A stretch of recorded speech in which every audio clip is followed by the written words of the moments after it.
Sweden میں قرآن پاک کی بے حرمتی کی اس واقعے نے سب ہی کو رنجیدہ کیا ہے۔ قائم مقام صدر صادق سنجرانی نے سویڈن میں قرآن پاک کی بے حرمتی کے خلاف عالمی پارلیمانوں سے روابط کے لیے خط بھیجنے کا فیصلہ کیا ہے۔ حمزہ شہباز اور فردوس عاشق اعوان نے واقعے کی بھرپور مذمت کی۔ جماعت اسلامی اور خیبر پختونخوا بار نے کل احتجاج کا اعلان کیا ہے۔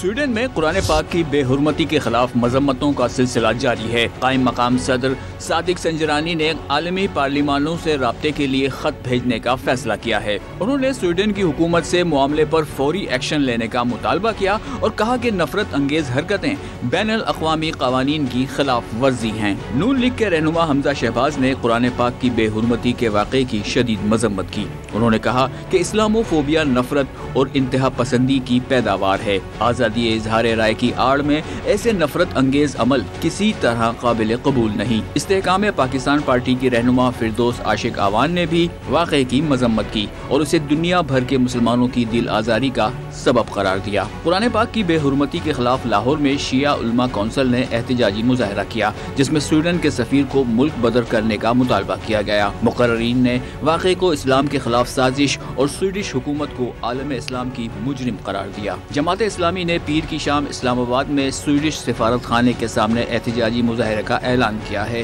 امیر جماعت اسلامی کراچی حافظ نعیم نے ایسے واقعات کی روک تھام کے لیے عالمی سطح پر قانون بنانے کی ضرورت پر زور دیا۔ خیبر پختونخوا بار نے قرآن پاک کی بے حرمتی کے خلاف پیر کو یوم سیاہ منانے کا اعلان کر دیا۔